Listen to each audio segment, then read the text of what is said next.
વડોદરાના સાવલી તાલુકાથી સમાચાર મળી રહ્યા છે। સાવલીમાં રાજમાર્ગ છે બિસ્માર હાલતમાં જોવા મળી રહ્યો છે। ઉલ્લેખનીય છે કે વરસાદી માહોલની વચ્ચે રસ્તાઓ છે તે બિસ્માર હાલતમાં છે। વડોદરાના સાવલીમાં રાજમાર્ગ પર ઠેર ઠેર ખાડારાજ જોવા મળ્યું છે। ખાડાઓના સામ્રાજ્યથી વાહન ચાલકો પરેશાન છે।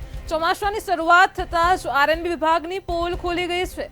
જે પ્રકારે દ્રશ્યમાં પણ જોઈ શકાય છે કે સાવલી પોલીસ સ્ટેશનથી પોઈચા ચોકડીનો આ જે રસ્તો છે તેમાં ખાડારાજ જોવા મળ્યું છે। આરએનબી વિભાગ ઊંઘ છે, કુંભકર્ણની નિંદ્રામાં આરએનબી વિભાગ છે।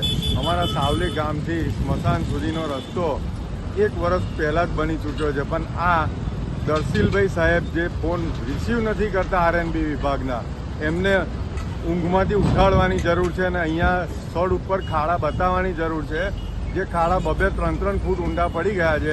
હજુ ચોમાસાની પૂરી શરૂઆત થઈ નથી, ચોમાસું પૂરું બાકી છે। અત્યારે જ આ રોડની આ દશા છે।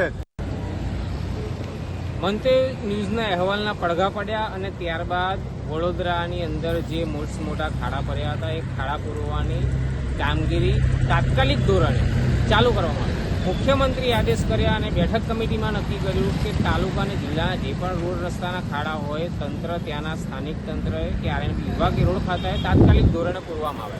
પરંતુ સાવલી તાલુકાની અંદર રસ્તાની હાલત એટલી બિસ્માર છે કે તમને ત્યાંના રાહદારીઓ નક્કી નથી કરી શકતા કે ખાડો છે કે ખાડામાં રસ્તો છે।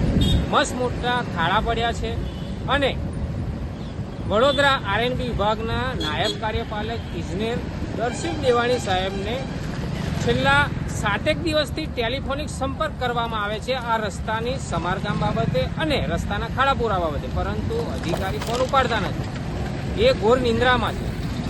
તમને વિડીયોમાં બતાવવાની કોશિશ કરીશ કે સાવલી અને વડોદરાને જોડતો મુખ્ય માર્ગ છે અને સાવલી ને મહીસાગર જિલ્લાને જોડતો મુખ્ય માર્ગ છે। સાવલીથી ઉદલપુર સુધીનો જે રસ્તો છે એ રસ્તો ઉપર દરરોજના હજારો ભારે માલવાહક વાહનો અને ટ્રકો જાય છે।